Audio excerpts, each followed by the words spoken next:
नमस्कार प्यारे बच्चों, आज आप लोग अध्ययन करेंगे राष्ट्रीय आय एवं योग्यता आधारित परीक्षा का कुछ इम्पॉर्टेंट एमसीक्यू जो मैथ का है, जिसे आप लोग अच्छी तरह से देखें। और इसका कुछ वीडियो पहले भी बन गया है, तो उसे भी जाकर ज़रूर देखें ताकि एग्ज़ाम में अच्छा से अच्छा नंबर आए। यहाँ पर 23 प्रश्न से शुरू हो रहा है, तो इसका पहले का वीडियो ज़रूर देखें। तो इसमें जो है सवाल 2 पर घात 3 और फिर घात 2, तो इसका मान क्या होगा। तो 2 पर घात 3 और फिर बाहर घात 2। तो अगर ब्रैकेट के अंदर घात हो बाहर घात हो तो घातों का आपस में गुणा कराते हैं। तो 3 दूना 6। अब यह 2 कितने बार है, 6 बार। तो ऐसे लिख सकते हैं 2 गुणे 2 गुणे 2 गुणे 2 गुणे 2, 1 2 3 4 5 6। अब इसका गुणा कराते हैं। तो 2 दूना 4, 4 दूना 8, 8 दूना 16, 16 दूना 32, 32 दूना 64। तो इसमें ऑप्शन इसका 64 कहाँ पर है, तो यह ऑप्शन बी। फिर अगले प्रश्न की ओर बढ़ते हैं। तो अगला प्रश्न इसमें दिया है कि 2 पर घात यक्स बराबर 8 हो तो यक्स का मान कितना होगा। तो यहाँ पर है 2 पर घात यक्स और फिर उसके बाद 8 को क्या लिख सकते हैं, तो जैसे कहने का मतलब 8 को 2 गुणे 2 गुणे 2 भी लिख सकते हैं। 2 दूना 4, 4 दूना 8। अब 2 गुणे 2 गुणे 2 को 2 पर घात 3 भी लिखा जा सकता है, यानी 2 पर घात 3। अब घातों का बस तुलना करने पर, तो घातों का बस तुलना करेंगे तो यक्स बराबर कितना आ गया, 3 आ गया। तो इसमें ऑप्शन कौन सा सही है, बी सही है। फिर अगले प्रश्न की ओर बढ़ते हैं। तो इसमें अगला प्रश्न है, यदि 3 पर घात यक्स हो, 3 पर घात यक्स बराबर 500 हो तो 3 पर घात यक्स माइनस 2 का मान कितना होगा। तो यह सवाल है। तो इसे क्या लगाएंगे, इसे कुछ पैटर्न पर लगाएंगे। किस पर लगाएंगे, पैटर्न पर। यानी 3 पर घात यक्स माइनस 2, इसी का मान पूछ रहा है। तो इसे हम ऐसे भी लिख सकते हैं 3 पर घात यक्स गुणे 3 पर घात माइनस 2, ऐसे लिखा जाता है। क्योंकि आधार बराबर बीच में गुणे का चिन्ह हो तो घातों को जोड़ते हैं, तो जोड़ेंगे तो यक्स पर घात माइनस 2 ही आएगा। अब यह घात माइनस में है, यह घात किस में है, माइनस में। इसे हम प्लस में करना चाहते हैं। किस में करना चाहते हैं, प्लस में। तो इसे हम चाहें अगर प्लस में करना चाहते तो नीचे भेज दे। कहाँ पर भेज दे, नीचे। तो इसको या तो ऐसे, या तो अगर आप लोगों को ऐसे ना समझ में आए तो 1/3 पर घात 2 ऐसे भी लिख सकते हैं। सॉरी, यह हम डायरेक्ट बताने जा रहे थे, ऐसे लिख सकते हैं। अब इसका इसमें गुणा कराएंगे तो 3 पर घात यक्स, और यह 3 2 बार है तो 3 3 कितना हो जाएगा, 9। अब अभी आप लोग प्रश्न में पढ़े हैं 3 पर घात यक्स, इसका मान कितना है, 500।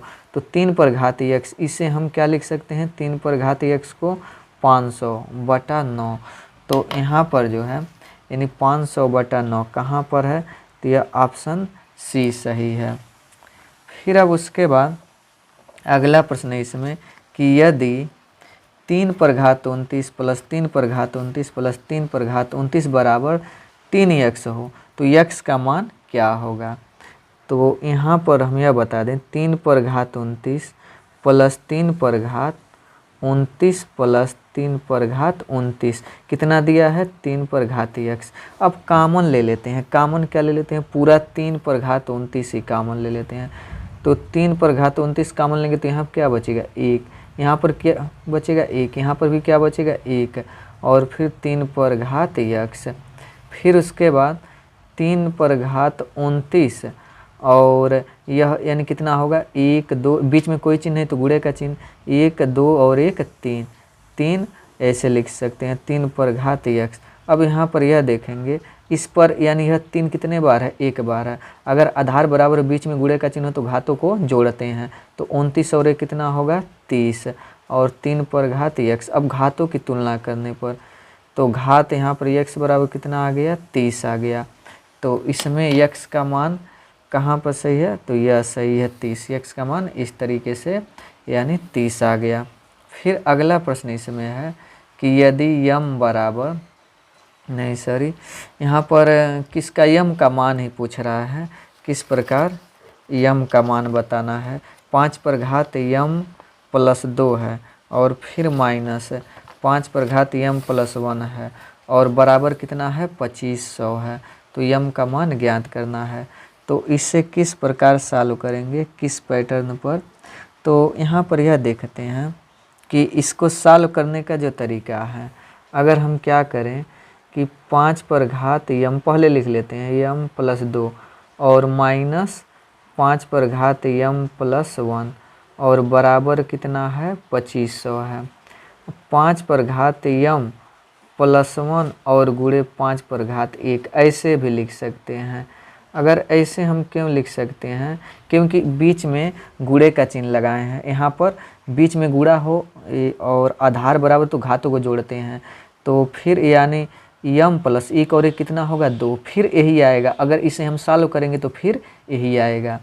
तो इसको हम ऐसे भी लिख सकते हैं। अब इस दोनों में कॉमन क्या मिल रहा है, तो कॉमन मिल रहा है यम प्लस 1 यानी 5 पर घात यम प्लस 1। तो यहाँ पर क्या बचा 5 बचा, 5 लिखे या 5 पर घात 1 बराबर हुआ। और यहाँ से पूरा कॉमन ले लिए तो कुछ नहीं बचा, तो क्या बचा 1 बचा, क्या बचा 1। और फिर उसके बाद 2500। फिर उसके बाद आगे बढ़ेंगे तो इसमें तो 5 पर घात यम प्लस 1 और गुणे 5 में से 1 घटाएंगे तो कितना आएगा 4 और फिर उसके बाद 2500। फिर 5 पर घात यम प्लस 1 और फिर 2500। अब 4 को इधर पक्षांतर करेंगे तो यह गुणे में है तो किस में हो जाएगा, यह बटे में हो जाएगा। तो इसमें अब इसको काटेंगे तो यह कितने बार में कट जाएगा 625 बार में। आप लोग भाग देकर चेक कर लीजिएगा 625 बार में, यानी 5 पर घात यम प्लस 1 और कितना बचा 625। फिर उसके बाद 5 पर घात यम प्लस 1 625 को क्या लिख सकते हैं 5 गुणे 5 गुणे 5 गुणे 5 यानी 5 पचे 25, 25 पचे 125, 125 पचे 625। फिर 5 पर घात यम प्लस 1 और यह 5 पर घात कितना 1 2 3 4 4। अब इसमें घातों की तुलना करने पर तो यह कट गया। तो यम प्लस 1 बराबर 4 यानी यम बराबर 4। इसको इधर लेकर आएंगे तो प्लस किस में हो जाएगा माइनस में। तो यम बराबर कितना आ गया 3। तो इसमें ऑप्शन 3 यम बराबर ऑप्शन 3 कहाँ पर है, तो यह सही है। फिर अगले सवाल की ओर चलते हैं। तो अगला सवाल इसमें दिया है कि पहले माइनस दिया है और फिर उसके बाद यानी घनमूल -27 दिया है। तो इसको कैसे लगाएंगे, तो यहाँ पर -3 यहाँ पर करीम 3 है, इसका मतलब घनमूल। तो इसको सबसे पहले फैक्टर करेंगे तो यह 3 -3 गुणे -3 लिख सकते हैं, क्योंकि 3 त्रिका 9 9 त्रिका 27। अब इसको बाहर निकालेंगे क्योंकि जोड़ा लग गया, तो बाहर यह निकलेगा तो -3 के रूप में ही निकलेगा। अब माइनस माइनस प्लस कितना आ गया 3। तो यह ऑप्शन इसमें 3 कहाँ पर सही है, तो यह है +3। फिर आगे बढ़ते हैं अगले सवाल पर। तो इसमें अगला सवाल है इसका मान ज्ञात करना है। क्या करना है, मान ज्ञात करना है। तो इसको किस प्रकार लगाएंगे, तो सबसे पहले यह या तो गुणा करा सकते हैं या तो गुणा नहीं है तो इसका एक और तरीका है, इसको क्या करा सकते हैं गुणा करना। तो यह डायरेक्ट कभी गुणा होगा ही नहीं जब तक इसको एक समान नहीं लाएंगे, क्योंकि यह घनमूल है और यह वर्गमूल है। तो दोनों को यानी एक जैसा बनाएंगे, या तो दोनों को घनमूल बनाए या तो दोनों को वर्गमूल बनाए, या दोनों का ना तो घनमूल दोनों बन पाएगा ना वर्गमूल बन पाएगा। तो दोनों क्या बनेगा, तो यहाँ पर 2 का जोड़ा यानी वर्गमूल 2 होता है, यहाँ पर छिपा होता है और गुणे यहाँ पर 3।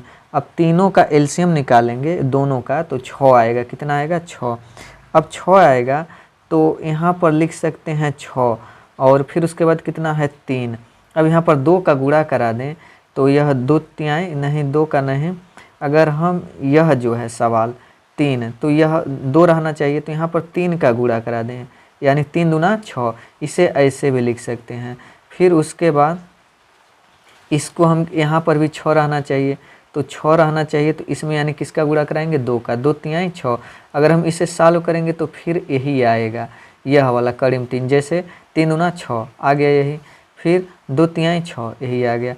अब उसके बाद 6 हो गया और यह कितने बार है 3 बार, तो 3 त्रिका 9 9 त्रिका 27 और गुणे 6 5 पचे 25 ऐसे लिख सकते हैं। अब इसको एक में लिख सकते हैं 25 गुणे 27। तो 25 और जो है 27 का गुणा कराएंगे तो यह कितना आएगा, तो यह आएगा 675 आएगा। तो यही आंसर सही होगा 675। तो ऑप्शन इसमें सी सही है। अगला प्रश्न इसमें है 30वां। तो 30वां क्या कह रहा है,